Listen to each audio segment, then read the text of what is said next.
Mais kasi maintenant même, sasa ipi je sais que na yebi ete tout ce que tu demanderas à Dieu, nyonso yo kosenge pai na Nzambe, Dieu te l'accordera. Nzamba kopesa yo yango.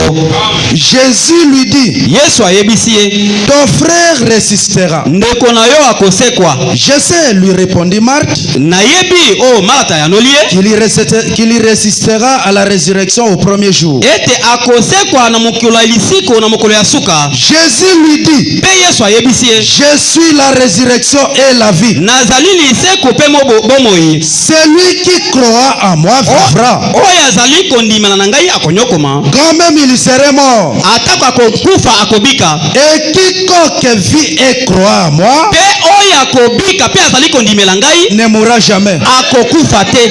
Crois-tu cela? Bozali kondima yango? Elle lui dit, Pe ayebisi ye, oui Seigneur, iyo kolo je crois que nazali kondima tu ete es Christ, yo ozali Kristo, le Fils de Dieu, mwana na Nzambe qui devait venir dans le monde. oyo esengelaki aya na mokili. Et ainsi parlait, Pe boyende alobeli ye, elle s'en alla. ye ake. Puis elle appela secrètement Marie, Pe na nsima abengi na kuku ndeko na ye ya sa mwasi sœur, Maria. et lui dit, Ndeko na ye ya mwasi pe ayebisi ye, le maître est ici. mokonzi azali awa, Il te demande. azali koluka yo. J'ai prié pendant que nous sommes debout. Nabondeli ntango tozali ya kotelema. Dieu Tout-Puissant, Nzambe na nguya yonso, le maître des esprits, mokonzi ya milimo, le grand Jéhovah, Yehova ya munene, l'aigle puissant, mpongo ya munene, nous sommes devant ta parole. tozali liboso ya liloba na Sois yo. avec nous, Seigneur. Zala na biso kolo, Aucun esprit ne puisse résister devant molimo toi. ata moko te oka kotelema liboso Nous na biso. abandonnons toi à traitement. Tomitiki nyonso na maboko na Au yo, nom de Jésus-Christ. na nkombo na nkolo Yesu Kristo. Amen. Amen. Que Dieu vous bénisse. Nzambe Vous apambola pouvez bino. vous asseoir. Bokoki kovanda. Je continue un peu à lire la Bible. Na kokoba na kotanga Biblia. Cette fois-ci, Mbala oyo je suis dans Marc. Cette fois-ci, je suis dans Marc. sasa ipi na kotanga na Marke. Marc chapitre 11. Mala ko bumuka morango ya 11. Je commence à partir du verset 22. Pe na kubanda na zela nango ya kotanga ya. Jésus prit la parole et leur dit, Yesu azwi liloba pe ayebisi bango, ayez foi à Dieu. zala na kondima epai na Nzambe. Amen. Amen. Jésus prit la parole et leur dit, Yesu azwi liloba pe ayebisi bango, ayez foi en Dieu. bozala na kondima epai na Nzambe. Je vous le dis en vérité. Na koyebisa bino ya Si solo, quelqu'un dit à cette montagne, soki mutu moko ayebisi ata kongomba oyo, ôte-toi de là et jette-toi dans la ete mer. longwa esika oyo pe mibwaka na ebale. Et s'il ne doute point en son cœur, Pe soki atuti tembe to atutubili te na motema na ye, mais croit que ce qu'il dit arrive, pe andimeli malamu ete oyo alobi il verra s'accomplir. akomona yango ekokokisama. Amen. Amen. Et lorsque vous êtes debout, Pe tango ozali ya kotelema, faisons votre prière. sala libondeli na yo. Si vous avez quelque chose contre quelqu'un, Soki ozali na likambo moko kotalanaka na moninga, pardonnez. limbisa. Je réponds. Nazongeli yango. Et lorsque vous êtes debout, faisons votre prière. Pe tango bozali ya kotelema boko sala libondeli. Et si vous avez quelque chose contre quelqu'un, Pe oyebi malamu ete ozali na likambo moko na moninga na yo, pardonnez. limbisa ye. Afin que votre Père qui est dans les cieux Na ntina ete tata na oyo azali na likolo vous pardonne aussi. akoka kolimbisa yo lokola. Mais si vous ne pardonnez pas, Pe soki yo ezali kolimbisa te, votre Père qui est dans les cieux ne vous pardonnera. tata na yo oyo azali na likolo akolimbisa yo te. Amen. Amen. Je remercie le pasteur Marc, Nazali kotonda moili miamia mokengeli mala qui ko est Lazaro. aussi mon papa, Oyo azali pe tata na ngai, pour ce temps qu'il m'accorde, pona ngonga oyo azali kopesa ngai. pouvoir parler devant son église. Na ntina ete naka koloba liboso ya losambo na ye. À cela, je demande aussi à Dieu, Na bongo na kosenga pe Nzambe. cause de sa confiance envers moi, Na ntina ya motema oyo azali kotiela ngai, qu'il soit arsène. azala na musala. Amen. Amen. Nous continuons avec notre sujet. tozali kokoba na mokonza na biso Nous avons commencé depuis le dimanche o passé. tobandaki uta lomingo eleka Et aujourd'hui, nous Pelelo. sommes à la fin. tozali mokolo ya suka Nous parlons sur le maître est ici tozali koloba na ntina ete mokonzi azali awa et il t'appelle. mpe azali kobianga yo. Amen. Amen. Jésus est ici yesu azali awa et il nous appelle. mpe azali kobenga biso, Il m'appelle moi, azali kobenga ngai, il vous appelle vous. azali kobenga yo mpe. Dieu ne fait exception de personne. yesu azali koboya ata moto moko te. Amen. Amen. Il appelle qui que ce soit qui est prêt. azali kobenga motu nyonso oyo abelemi, Que vous soyez pécheur, ozala mosumuki, que vous soyez bon, ozala moto ya malamu, il nous appelle. azali kobenga biso. Il suffit que vous soyez prêt ezali kosenga kaka yo obelema pour répondre à cet appel. na ntina ye toka koyanola na mbela na ye. Amen. Amen. Soyez seulement connectés. yo mikotisa to mitia na Soyez tempo. seulement prêts. yo belema nde Dieu est là. nzambe azali awa. C'est pourquoi talati nous avons dit ce jour-là tolobaki mokolo wana qu'il n'y a aucune circonstance, ete likama ata moko te, rien du tout, eloko ata moko te qui peut résister devant Dieu. oyo ekoki kotelema liboso na Il n'y nzambe. a pas une circonstance eza ata na infranchissable. likama moko te oyo ekoki kotelema liboso na nzambe. Amen. Amen.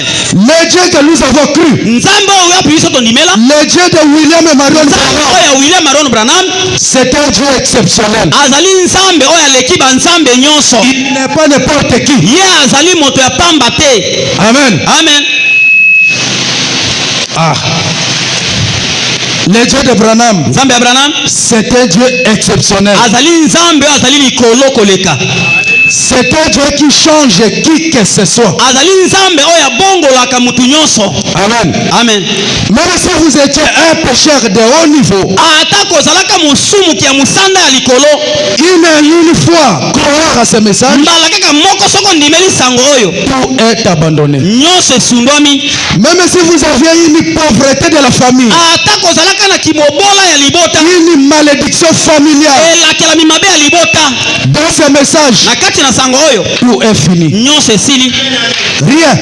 eloko moko Peu te. importe le degré de la maladie. atako mosanda ya bokono, Même si vous aviez été rejeté partout, atako basundola yo bisika banso, une fois dans ce mbala message, kaka moko na sango oyo vous êtes guéri. yo biki.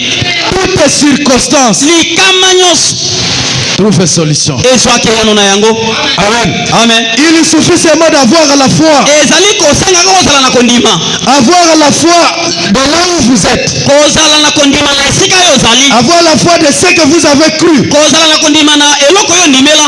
Amen. Amen. C'est pourquoi j'avais dit ce jour-là. tala ntina nalobaki mokolo wana Vous, si vous avez la choix, ete bino awa bozali na vous esengo, êtes l'unique peuple bozali liboto obe moko qui peut se réjouir à tout moment. oyo wapi bakoki kosepela kozala na À lipangu cause du serviteur que vous avez na reçu. ntina na mosali oyo bino boyamba awa. Amen. Amen. Nous avons des églises. tozali na bamasambo ebele, Vous passez comme ça, c'était chaos. yo oleki boye libungu tunu. Écoutez une chose. yo keloko moko Ce n'est pas que toutes les églises du message eza tete bamasambo nyonso ya sango que nous trouvons le Dieu de Branham. nde biso tokutaka nzambe wana ya Branham. Amen. Amen. Ce qui a pris le jeu aujourd'hui, oyo ezali kokotisa bato na loyenge to na mobulu lelo, c'est avec les petits dons. ezali nde mwa likapo ya moke. Amen. Amen. Ce qui a pris le jeu aujourd'hui, oyo ezali kokotisa bato na loyenge c'est lelo, avec les petits dons. ezali nde mpo na mwa likapo wana ya moke. Vous devez savoir esengeli boyeba que parmi les dons, ete na katikati ya les makapo, dons les plus petits, c'est le don de la guérison. likapo ya moke oyo eleki na se koleka ezali likapo wana ya lobiko. Amen. Amen. C'est le cadet. ezali nde Et mwana quand ntuka. quelqu'un a ce petit don, mpe ntango moto azali na likapo wana, il s'élève. ye amitombwami ye En moko. combien plus forte raison, mbala boni c'est lui qui a la parole. oyo wapi azali na liloba, Parce que dans la parole, il y a tout. ete na kati ya liloba nyonso ezali. Amen. Amen. Quand quelqu'un prêche la parole, ntango moto azali koteya liloba, Il n'est plus opportun de prier pour les malades. Cette parole qu'il prononce, quand il proclame l'évangile, la guérison est en train de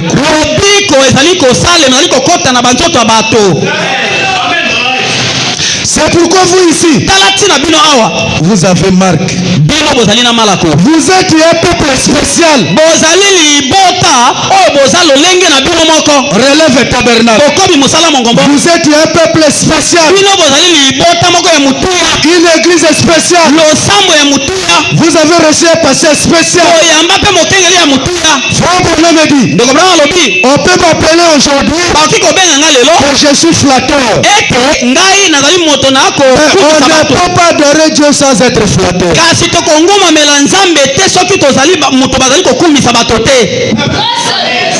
Amen. Amen. Vous avez un passé spécial. Vous avez cru aussi à un message spécial.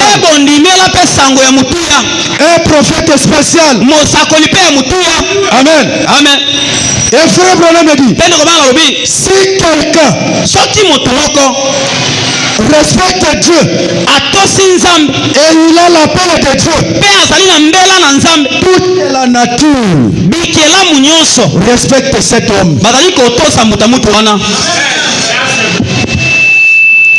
Mais vous, pourquoi vous ne pouvez pas le respecter? Toute la nature.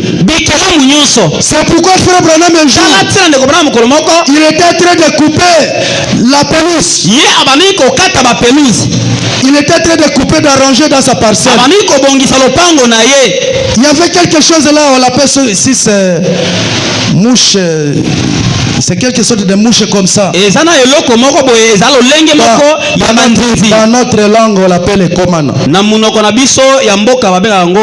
Je ne sais pas si vous savez ça. Quand il était en train d'arranger cela, c'est que c'était venu. Comme il avait détruit sa maison, ça vient directement. Il voulait piquer frère Branham. Et qu'il arrive quelque part, il s'arrête. Frère Branham me dit, créature de Dieu. Pardon. Amen. Amen. S'il y a quelqu'un que Dieu a confié, que Dieu a donné sa responsabilité, que Dieu a confié sa parole, la nature respecte cet homme. Mais écoutez une chose, aussi longtemps cette personne est derrière la parole, si vous êtes contre lui, c'est en dehors de la volonté de Dieu. Amen. Amen. Je voulais entrer dans des profondeurs,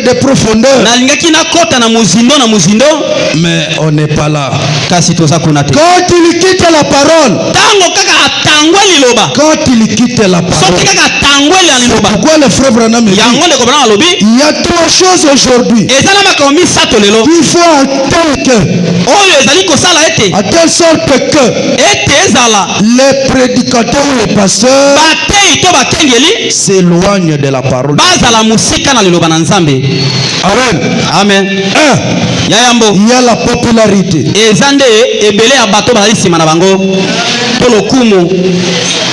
La popularité. Il y a les femmes. Il y a l'argent. J'avais dit ce jour-là, écoutez une chose. J'avais dit nous avons 3 trônes. Le premier trône, Dieu est en train d'œuvrer. Amen. Amen. En tant que père. Papa. Et le deuxième trône, il vient travailler en tant que fils. Maintenant le problème réside où? Quand il quitte le premier trône, il commence à œuvrer au deuxième trône. Le premier trône devient Kabod. Il faut adorer au premier trône. Vous avez la mort. Amen. Amen. Maintenant, s'il quitte le deuxième trône, et il commence à œuvrer au troisième trône, et si vous restez toujours au deuxième trône, vous êtes en dehors de la volonté de Dieu.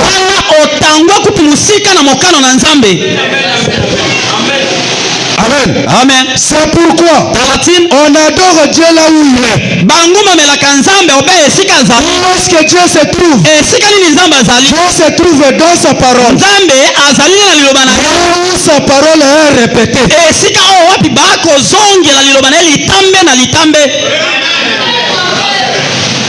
Amen.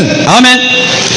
Et aujourd'hui, la grande maladie que nous avons, nous les chrétiens, nous ne savons pas comment nous approcher devant Dieu. Le maître est aussi bien sûr. De quelle façon nous pouvons nous approcher? Comment nous approcher devant lui? Comment respecter ses principes? Qu'est-ce que lui veut à ce que nous fassions?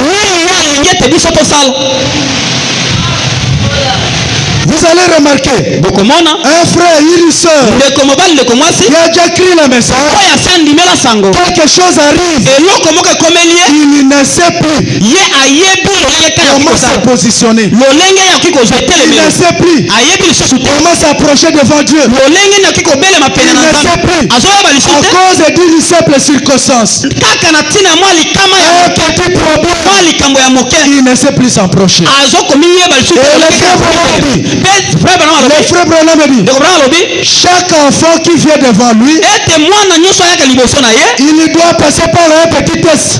Il doit lui donner une fessée. Amen. Amen. Il doit passer par un test. Et si on est chrétien, il faut endurer ce test. Un bon père, quand il éduque son enfant, pas qu'il n'a pas l'amour avec son enfant, mais le papa trouve bon, quand je lui donne ceci, c'est pour qu'il puisse marcher convenablement. Ce n'est pas que le papa n'a pas l'amour. Il frappe en ayant l'amour dans son cœur. C'est la même chose que Dieu fait. Il vous donne un petit test. Des fois une petite maladie. Des fois une petite pauvreté. Ce n'est pas que Dieu vous n'aime pas. Il vous aime bien sûr. Il veut que vous puissiez passer par cette étape. Amen. Amen. Parce que si vous ne passez pas par cette étape, vous ne saurez pas résister. Amen. Amen. Dieu doit vous passer par un petit test. Aujourd'hui, j'avais dit, je vais lire. Je suis dans Jésus glorifié, paragraphe 32.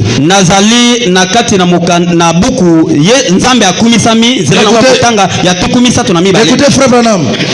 Chaque enfant qui vient à Dieu doit premièrement être élevé comme un enfant.